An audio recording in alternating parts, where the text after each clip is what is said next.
Hey nerds, join us on Discord and hit that subscribe button. Hi, I'm Shane O'Loughlin, and I'm part of the Venture Forth podcast.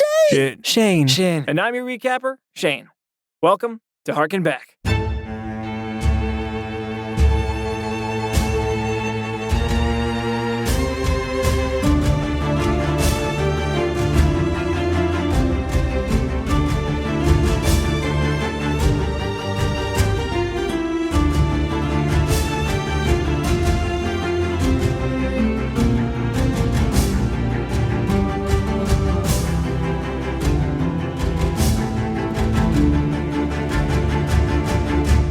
Still processing the departure of their dear friend, the agents of repair began their ascent to the peak of the Venville Rise with 2 cumbersome goals, and a dearth of any foolproof plans. Well, last time, Flynn shot an arrow just before they killed people, and then he rushed forward to make sure they didn't sacrifice anyone. So we could always go with that again, right, Flynn? Yeah, maybe. They split into 2 groups. Kellic, Seeker, and Thessaly joined the Dark Blades and the Aarakocran tribe as they made their camp, and put on a big show of having similar goals to that of the Dark Blades and their leader, Pravil. I hope I'm not prying too much, but I'm sorry, I have to ask, what are you all doing here? Well, I would say that our goals are aligned then, because we would also like to see our friends' people get to their homeland. Meanwhile, Flynn and Olma hung back in case a stealthier approach was needed. And Flynn took the opportunity to try and reintroduce Olma to the concept of being a kid. Why are you throwing snow at me? Stop throwing snow at me. This is, throw some back. What? Throw it back. Throw what back? The snow. But it broke apart when you hit me with it. How am I supposed to throw it back to you? Well, you get some from the ground and you pack it up and you throw it. It's called a snowball fight. Yeah, it's. Oh, you got me there. As I tried to tuck behind the tree, but I'd blow it down so it would hit me. I got you. Yeah. Thessaly, too, was concerned about Olma, but more so with the direct physical consequence of their imminent encounter. Are you telling me you don't have a contingency to get the only child in your group to safety? Does it look like I have a lot of control over the variables? I am trying to stop an ancient darkness from resurfacing as a result of portals between planes tearing asunder the very fabric of the universe. No, I don't have an escape plan for a little 12-year-old girl, and I don't think it makes me a terrible person. Kellic, despite previous interactions, I don't think badly of you. I'm just concerned about the kind of power you've decided to make yourself beholden to. That's concerning to me, and believe it or not, I have a little bit of experience with that. I don't think you're a bad person, and I'm worried about Olma, and luckily for you, I do have a contingency plan, so I just wanted to make sure I wasn't going to screw anything up. What's your contingency plan? I think it's best if I keep that to myself, but she'll get out of harm's way. You think that's funny? You think you can get Olma out of harm's way? I know you've only been here for a short time, but let me tell you, it's not going to happen. I think Good luck to you. In the midst of all of it was Tito, delivering cryptic messages that lent some credence to the idea that he might possibly be some kind of seer, and maybe the embodiment of a key to the mountain's gate. He gives you a vigorous handshake and looks you dead in the eyes and says, he has trouble sleeping without a snack. I'm trying to find Kellic. Have you seen someone rubbing their knees? He's in the temple. No, he's here now. No, I'm sorry. He's there, over there, as he points over to Kellic. I'll always be here to keep you safe. That's what she said. That's what she told me to say. That he said, but I don't know. Who told you to say? The lights again. I don't know, it comes and goes. Where did you hear that? I heard those words not long ago from my father in a sort of a waking dream. The roses are for you. I think there's a note inside. The roses? It means the smell of dirt after rain. What? You were wondering. Smell of dirt after rain? Yeah, that's what it means. Anyway, I'm gonna go back to the group now. It means the smell of dirt after rain? What means the smell of dirt after rain? I have no idea. Petrichor, you were just wondering. You're welcome. Petrichor means the smell of dirt after rain? You got it. In an effort to figure out exactly where they stood with these dark blades, Kellic masked the confrontation with Pravil behind good-natured curiosity. So let's go up, get those people home, close the portals, head down the mountain, right? I give him a hearty pat on the shoulder. I really wish you hadn't said that. That's not quite the plan. And I hope you understand that, like I said before, we are here to execute a plan. I've been assured that most definitely keeping the portal open and expanding the portal is the greatest action that we can take. We we've all been subject to this war for long enough, I think. And I know that you'll agree that the war is, I think, the enemy of all the people of Elbor. Aye, very true. Don't get in between us and our goals, because then you're going to leave me with no choice. I've become very well aware that the most dangerous thing you can do is leave a person with no choice. Meanwhile, Seeker identified the conduit through which the Dark Blades planned on opening the gate. A little metal ingot, just like the one that the Priestess of Amriel had used to put their souls back in the right bodies, back in episode 46? The semblance of a plan began to form. Hello, Oma. They have that metal ingot, and the best plan we have is for you to take it after they open the portal. More to come. Okay, bye. What are you looking at? Whoa. I think Seeker did that thing where he talks in my head. Oh, yeah. I guess maybe it isn't as easy to tell. Do you know what an ingot is? They reached the peak above the cloud line with naught but the starry night of the long eve above them, and the ritual began. With some benten glass, a little Tito blood, and some chanting in an ancient tongue, the Darkblade wizard Dunner summoned a giant, ethereal Mega Tito and cut the gate open with his spooky magic ingot. Tito all of a sudden begins glowing orange, and you can see his chest, this yellow light, begin to emerge. As all of a sudden, raising up from Tito, you see second vision of Tito, though this one completely made of this orange and yellow substance. You can see an ethereal projection of Tito now raising up out of him. Once the Aarakocra had all made it through this magic portal, ever expanding with the help of this colossal manifestation of Tito, the agents of repair made their play. Yeah, I'm sneaking up towards him, and I'm going to, because I'm, invisible, and I hope he doesn't know I'm there. I'm hoping he's not like gripping the metal too sharply, too hard, and I'm going to try to grab the opposite side of the metal and use Shocking Grasp. A mighty fray began. Olma managed to secure the ingot, but not without revealing herself and placing herself in the center of the conflict right next to the open portal. Kellic, with a certain person's cautionary words ringing in his ears, made a dangerous push to get past Provel. Fucking Thessaly! I'm coming, Irma! Flynn fell prey to a relentless assault from one of the Dark Blades, Thessaly began a bloody exchange of blows with another, and Seeker deployed protective magics to aid his companions. Even with the ingot in their possession, however, the Tito-born scion of the Plane of Air still pushed the gate wider and wider, causing great bursts of wind to blow them toward the sheer cliffs. Seemingly indefinitely stunned and deterred by their capable foes, and with air elementals beginning to flood the material plane, it looked like the end for our heroes. But Seeker had a card up his sleeve. I'm gonna pull out the card with the dragon on it, the blue dragon on it. No way.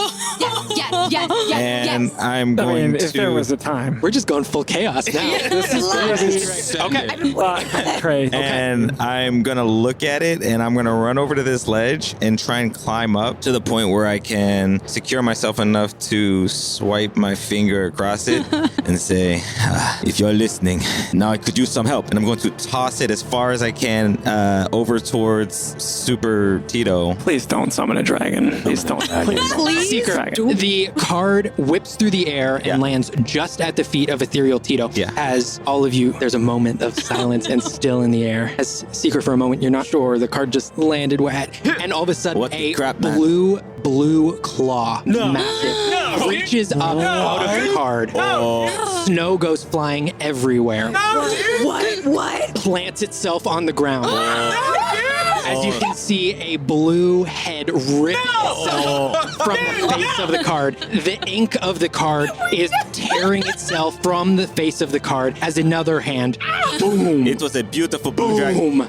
Hits the ground as you see ripping. Do you have any control over this thing? Back legs, boom, boom. Tail, bud, hits the ground. Like in relation to Mega Tito, how big are we? As you have now summoned an adult blue dragon. Dude. Which the size is huge. Okay. Seeker's dragon, as one might expect, turned the tides of this mountaintop battle, terrifying the Dark Blades into submission and taking particular umbrage with Tito's interplanar icon. As you see this blue dragon rear up on its hind legs, but one claw on Tito's left shoulder, one claw on the stump of his right shoulder, reel its mouth back, open up its jaws, and completely consume the head of Ethereal Tito. And as it bites down and in, and you can see the teeth sinking their way into this orange and yellow ethereal form, you hear doom, doom, doom, as it begins sinking lightning damage through the energy of the... This effort was costly to Seeker, however, and drained him of almost all of his life force, save a few healing spells from Kellic. Fortunately, without this spectral bird to sustain its growth, the portal collapsed in on itself, and the Darkblades had no recourse but to surrender. Rather than kill or imprison their foes, the agents of repair made an offer. Nothing that happened here changes my mind. I think drastic changes need to happen in order for this war to be stopped and for this world to be saved. What are you part of some mercenary guild for then? You could be hired by either side of this war. You should join people who really want to help. Careful to avoid the encroaching forces of Kaldor's military, the beleaguered party took shelter in a cave some ways down from the path. A rigorous debate ensued between Kellic and Prot. I just don't see how you think this solves the problem. It's just adding to the body count. It's foolish. It's a quaint idea. Burn down the building. There's some rot in it, so let's just start over. You can cleanse So should we just wait around and hope that the rot recedes itself? I don't understand what you're proposing. I'm proposing you do the diligence. You find the rot, excise it. It's not easy. It takes time. Sometimes you make mistakes. But we have a world full of people, like you said, families, ideas. You're just willing to throw that on the pyre because maybe the next people will do better. With a reluctant admission from Provel that maybe he needed to rethink things, the two set about taking their watch, catching the telltale sound of a twig snapping just outside their cave. Upon inspection, they found themselves struck by a terrible realization. You look on the ground and you see a single silver piece.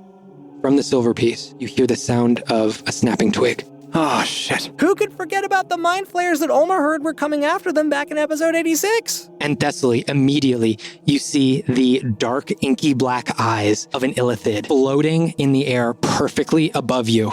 Robbing Thessaly of her divination-proof necklace, the mind flayer vanished before any of them could react. Kellic checked on Thessaly and found no signs of any mind flayer tadpoles. But he couldn't help but offer once more to treat her wounds with the magic of the new gods. You got a couple of good blows on you.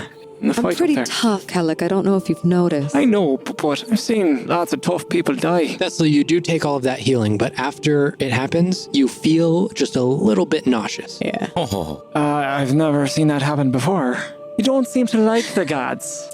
Oh, Kellic, that's such an understatement. So maybe the feeling is mutual? Is that... It wouldn't surprise me. Did they do something to demonstrate that? It's actually the fact that they didn't do anything. That does happen. Yeah, it does. I can't figure out why they chose you and why they continue to let hundreds, if not thousands of people die every day on ships and on land, and they ask us all to watch and just move on and be okay with it. This is just a theory I'm working on, but I don't think they expected all of this. I think maybe they bit off more than they could chew. Well, you'll forgive me if I feel just a little less than sympathy, considering everything they seem to be able to do. Well, as you said, you're tough, you're mighty. Sure. Then how come people die around you?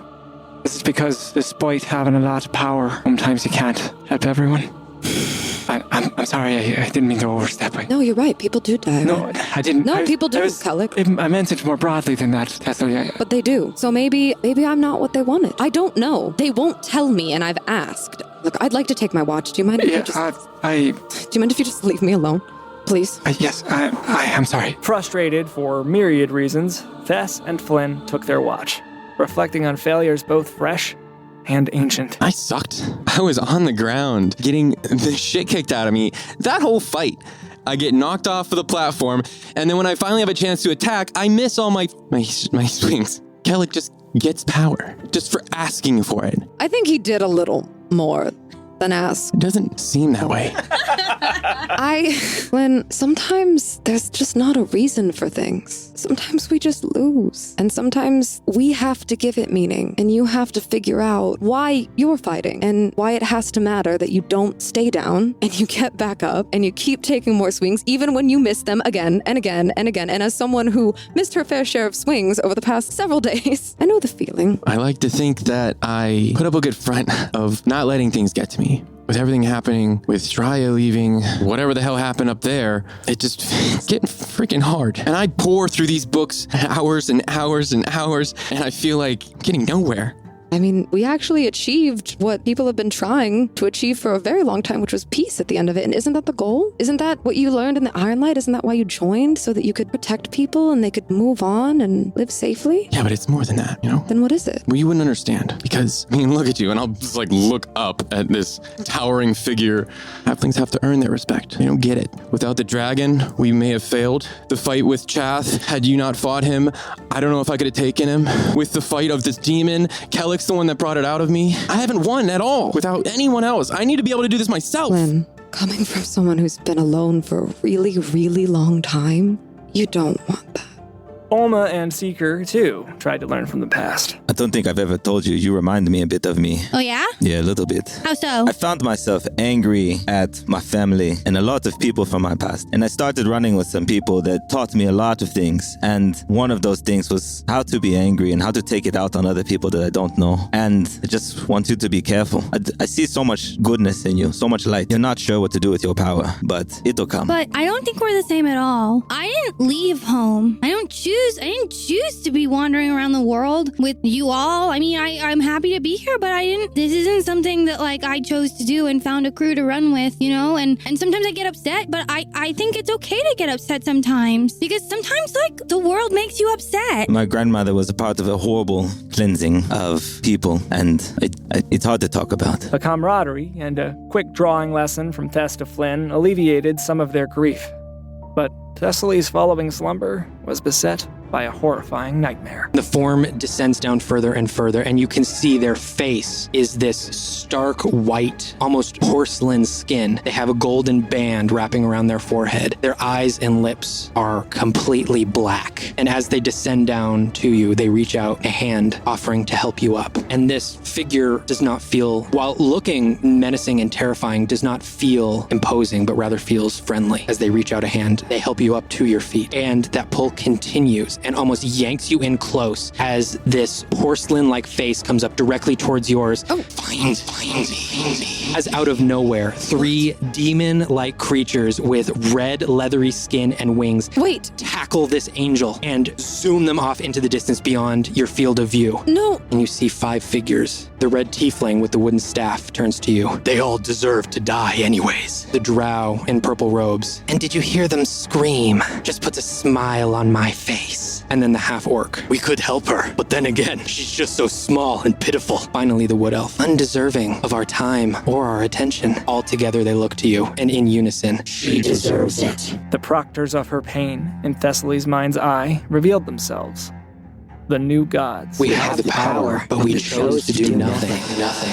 Suddenly, you feel the warm metal hilts of your swords in your hands. And again, this burning pit of rage in your stomach. What would you like to do? Which one spoke first? Spurred to sudden severity by their sacrosanct sadism, she sought solace through savage slaughter of such cynical celestials, spinning their sneering smirks into sanguine spray. As you drive your swords through the hearts of these 2 figures, you look to them in the eyes, and both simultaneously look to you. Thessaly, wake up! As you blink and open your eyes, and you can see Kellick standing in front of you. Oh my god, no! Kellick lay dead at her feet, and chaos ensued, Thessaly surrendering themselves to the fury of Olma's burning hands, but something beyond her would not allow her sacrifice. As you feel within your heart this uncontrollable burst of radiant energy once more, as from around you, boom!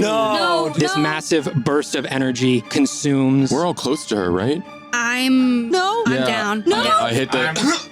No! And I'm out. I pass out. Okay.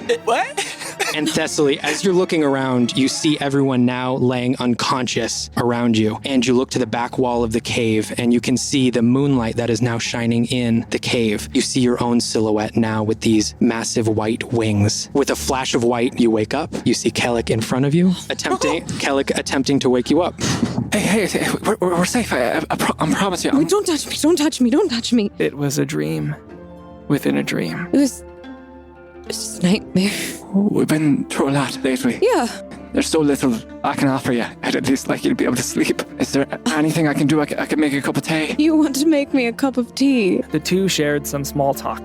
You know, about sacrificial rituals and the power of the gods. Famir was wounded by what Artemisia did to her. And what did Artemisia do? She cut from her. She cut a god? Yes, it's just a theory, but I think that what I witnessed Artemisia doing, I think she was doing that to sever her connection to Famir while maintaining the power that Famir had bequeathed, thus creating the abomination that she is now, a servant to the Red Wolf with the power of a god. Alec, do you think this has anything to do with what they were doing in the lighthouse? If you could take away a piece of a god and attach it to yourself or attach it to someone or something, wouldn't that make that thing divine? A canon cannot be divine. A warship cannot be divine. A person is divine when they behave divinely. I mean, that's exactly what Kaldur thinks. They think they're following divinity. We are in the Vendel Rise. There's no Andalians here. No. There's no gods here. No temples. Kaldur is here to get resources, mineral. Strikes me that might be part of the reason this war goes on. Then why has no one stopped it? Inertia. Once the wheels of war are rolled out, it's like the Great War of Old. It wasn't until the angels were sent down that it was ended. Oh, send down more I don't... Kellic, they're gods. They have control over everything. Why don't they just do something? I look down at my arm. I think they have. It was here that Thessaly revealed potentially why Kodam Vo had taken an interest in her blood. Kellic, I'm not human.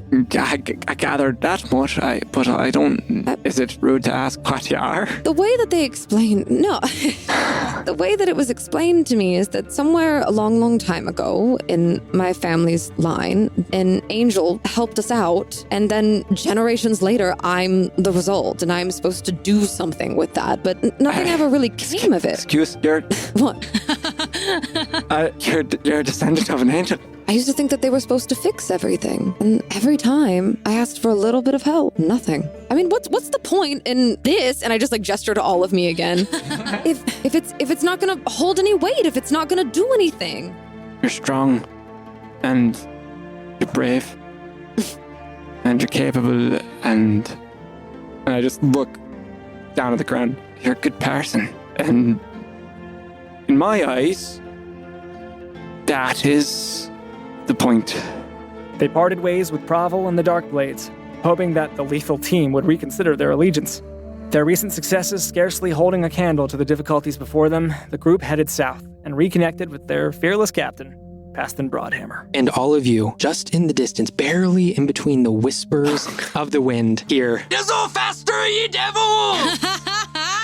Ah, yes. Did you hear that? Is that Kellic? Pastor? I heard it. I think I know. I start running and we're sliding. just- I'm like It's sliding a along the strange edge. sound to associate with relief. Come on, Kellic, he's his way! Once aboard the Howat Dugan, they prepared for the unknown future. It was time to decide what to do about the Kodam Vo, locked away in Hayfried's void with his nefarious magical brand threatening the lives of countless innocents.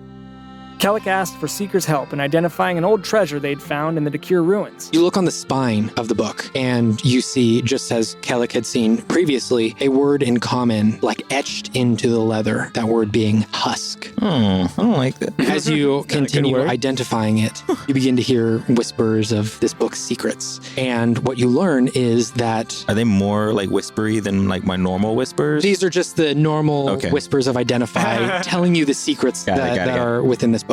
Danger. Yeah. Don't do this. Give us your soul. Kill Kellic.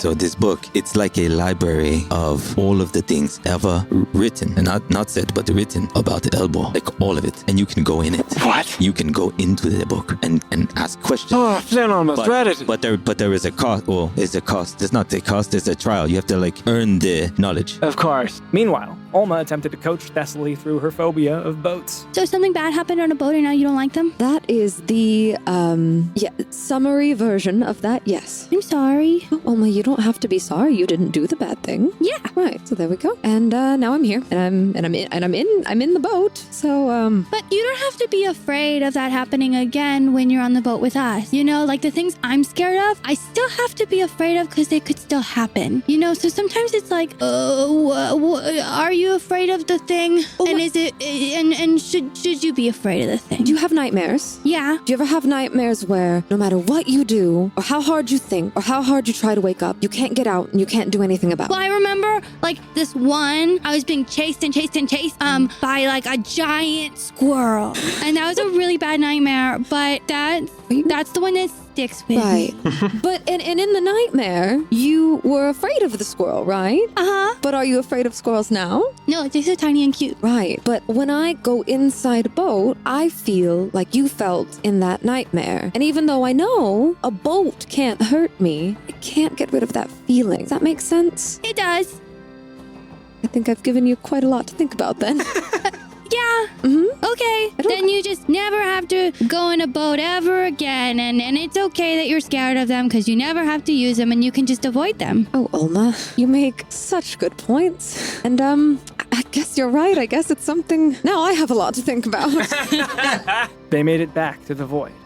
But Hayfried and Timmy were just on their way out. We're already late. Let's go. As Hayfried turns around to you guys. Where are you going? Timmy and I are just off to a little escapade. We're gonna be heading out for perhaps a couple days. I'll raise my hand up to like just kind of like get Timmy's attention. Hey, quick before you go, what if we want to bring one of the platforms down? How do we do that with you gone? I've got all of that right over there. Oh, okay. All right. Well, You guys should be good to go. good to see you. Alone in the void now, save the circling prison cells of their most horrid foes, Kellic revealed his recently formed plan regarding the husk and the Codon Vo. Like most things, it comes with a cost. It takes you inside the book, and then depending on the gravity of the request you've made, I presume you go in and you say, I'd like to learn a better recipe for mushroom soup. And depending on how badly you want that recipe, You defy the dragon. I have a proposal of how we might use this. Seeker said that all of us would go in at once. What if we asked it how to counteract his drow rune, his curse? Yeah. Fearful of asking too grave a question at first, the party opted to test the husk with something more delicious. I mean, simpler. Just that. Well, what's Without like an subjective, easy isn't thing it? that we need an answer to? Good point. Kellic said he wants to know a better recipe for mushroom Why don't soup. we I start feel like with that's that? pretty simple. Well, I have a pretty good recipe. I'm not. That was Okay. just an example. But it is a good one. It doesn't seem like it'd be too crazy of an ask for the But perfect recipe for soup. Within the tome, they met Husk himself, a being of refinement, seemingly composed of book leather.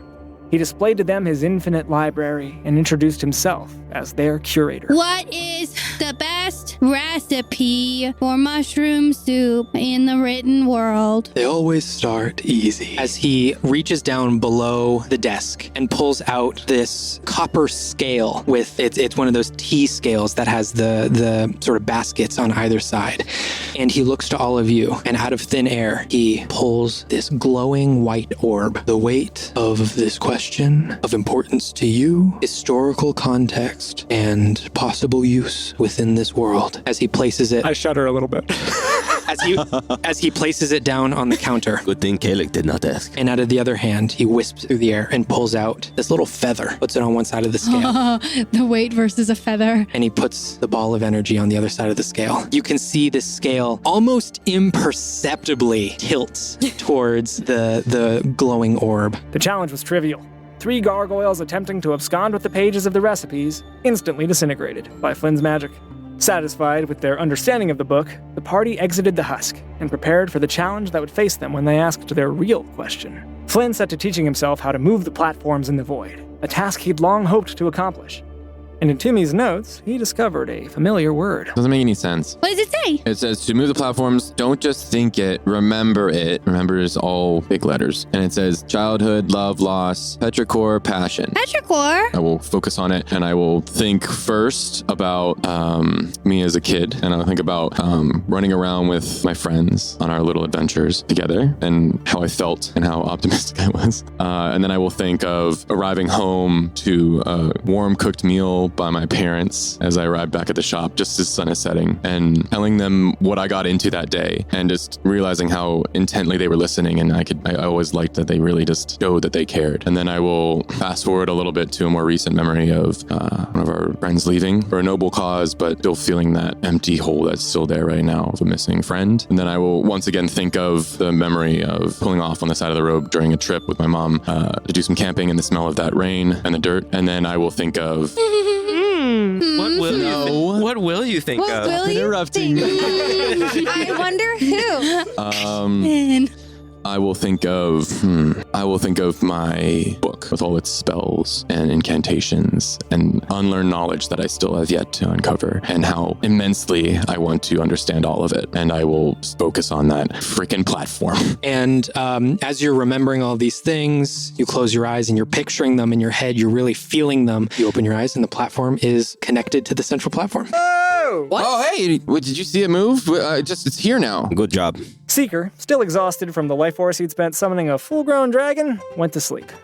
But not before he'd imparted on the rest of the party a message he had received from Xavier. He had made some discoveries regarding Olma's family. So they reached out to him via Hayfried's magical mirror. Clara Cross Bagney and Simon Bagney, who, if I'm getting the timeline correct, were in the right place at the right time. They were both human, but I don't know if the town got the paperwork messed up or something. But it says here that Clara Cross Bagney lived to be well over 150 years. Huh. The next layer I could find was a Matthias Cross and a Teresa Krosny-Davin. And again, Matthias, I from what I could tell, human, lived a normal lifespan, but Teresa, what I was able to find, has been living for well over 430 years. Are they elves or? No, all documentation that I found says human. Do you have a theory about this, Xavier? Are you familiar with humans that live supernaturally long lives? Creatures called liches can live for extended periods of time, but I know that they tend to, over the years, exhibit signs of decay, and I can't... Can a lich even have progeny? That is something I have also never seen. I only know what I learned. You'd think that there would be records of someone who is decaying walking around town if that was... Unless they erased it, but still... That would be a lot of probably private journals to erase, which is... Truly. You don't think I'm related to a lich? How could I'm not a lich. If you all head to Sunbloom, though, I would exhibit as great of caution as you can. I mean, I was captured previously, and I'm not one to brag, but that is not an easy thing to do. As long as she still has her necklace, she should be fine. Which one? I have two. Not that one with the water in it, the other one. What do you mean? I mean... What is that necklace? That's a very powerful charm. Well, you told me that I had to keep wearing it. And you have not taken it off, have you? No, but I mean, when the monastery said it was all I had when I came in with, I didn't want to take it off. But I didn't know. I thought it was just from my family. In our time together, I did determine that it is a very powerful charm necklace. It was gonna mask your magical signature. Oh, you didn't tell me that. I didn't want to worry you. But what if we could have used it to find somebody? I don't know that can specifically be used to track anybody more than it's just to hide your specific signature. You can't use a shield to shoot an arrow. What if the parents are looking for you and they can't find you because you're wearing that thing? I think they might have been the ones to put it on her. Maybe your parents didn't exactly abandon you after all, Oma. Do we know why you were at the monastery? No. She was left there. I grew up there. And they wanted to teach you, but you had different powers? I don't think they wanted to teach me, but they kept me. And how did you leave again? I don't want to talk about it. This is the time, Olma. It might be important. Why I left? It might help us figure out something that's going on with all your It's not important. Are you sure? Yes, it has nothing to do with it. So you're the husk now. What do you mean? You know everything. No, I don't know everything. Then maybe it's important. But if you don't know that. And I am just gonna cross my arms and stomp away to the bed, and I'm gonna lie in one of the beds, and I'm gonna put the blankets over my head. This wasn't the only bad news of the day.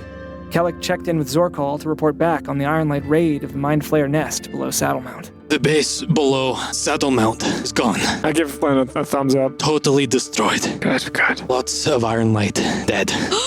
Not so good. No one has heard from Melru in days. Why are you making that face?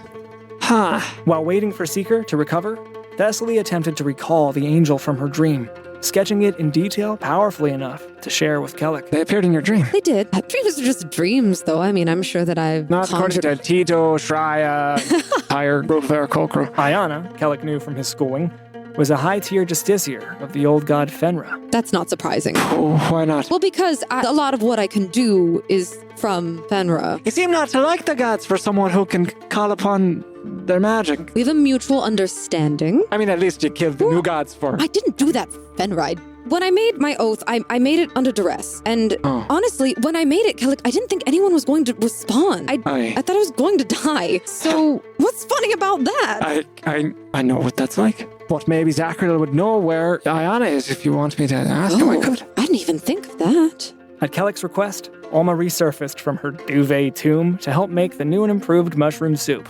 And soon, the familial ritual expanded to the whole party. You guys shouldn't eat in bed. Yeah, you're right. I'll come up there in a minute. Okay, Cecily! I'm on my way over. This soup is fantastic. Thanks. Any other? I wish I could say it was my recipe. It is now. It is now, It yeah. is now, yeah. Yeah, maybe we'll innovate on it. Could use some work. Maybe a little less salt. Like the bread, too, remember? All right. Just go ask for bread. Does anyone else want some? Yeah. And I'll get up and ask for some bread to dip into the soup.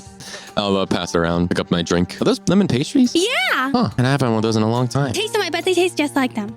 I hope. I wish the world wasn't dying outside, because then we could just stay here forever. Oh yeah, the world. Should we go back into the? Can we finish our meal first Husk. before we get sad again? Into the husk. We're having such a lovely meal. Reinvigorated, the agents of repair transported once more into the husk and asked their question. This rune is on a malicious person with whom we are in conflict, and we would like to deactivate it and do so without harming the people that it is designed to harm. A devilish artifice manifested before them. 6 pages locked in 6 cages, guarded by poison-spewing golems, ever falling closer to raging pits of lava. Our heroes prevailed, with Thessaly taking the brunt of the hellish magma to salvage every last scrap of information. What did you find? It's not enough. It's barely a beginning. What? This Drow, Lowland 3 Ivanomyth, created the technology that they're using, this spellcraft. She did not go through the trouble of writing it in this journal, and instead may or may not have put it somewhere in a memory crystal, somewhere in her bloody lab, presumably in the Underdark. No writing in existence would avail them. To get their solution, they must journey to the Underdark city of Doirnin. But doubts riddled the party's usually unshakable resolve. We can't go into this with this much uncertainty. We have to try, I'll Flynn. risk my life, but I won't risk the lives of all those people. If So we let's fail, try. But We don't we have time. fail, they die. What's our we let option? him What's go, your they excuse? live. You're gonna And get so them if we're killed saying, either maybe we can do way. this, maybe we can do this. I don't know, Flynn, this might work. We need a Flynn, plan. And if we don't have a plan, I'm not going to do it. If we can't get it done within 3 days, we come back and we let him go and we let him portal over there. But just give us the chance to solve it. We don't even know where this place is. What if we can't get back to the portal in time and then we are sitting there while he kills people? We're here to repair the world, Flynn. We have to try. Why not try? then we all agree to the caveat of backing out 3 days in? I think we'll decide when we come to it. Yes. Still weary from the acquisition of this doom-bearing information, the party took what little time they had to prepare for their venture into the Underdark. Olma and Xavier brewed potions to resist the poison they'd encountered in the mines of Nestle Valley. Thessaly and Seeker dug for potentially life-saving diamonds in an abandoned fire giant armory beneath Marstock. Kellick compiled medicine kits and weighed in his mind the prospect of using the Codon Vow's blood-tampering device that could turn him into a full-blooded drow. Flynn, on the other hand, snuck out to Addersfeld to check in on the Ironlight Collective. You place your hand upon that divot in the stone wall. The doors open, and you hear the hollow wind wisping through the castle. The castle was empty. To the best of my ability, I would like to go to each area and just tidy things up. You know, go to the barracks and make sure all of the things are in place. All the swords are on the rack. All the shields are fastened and polished. I might clean a few. I'll make sure the dummies are set properly. I'll make sure all the barracks doors are closed. And last thing I'll do is I'll go to Melru's office again and tidy up a bit. With less time, less information, and more danger than ever, the agents of repair find themselves on a dark road towards a darker end. Can they make it to Doirnin in 3 days? Will the Memory Stone even contain a solution swift enough to stop the Codon Vow before the loss of innumerable lives? And should they succeed on this quest? What of the remaining world-rending gates and the continued war of the nations of Elbor? Find out when we return, next time on Venture Forth.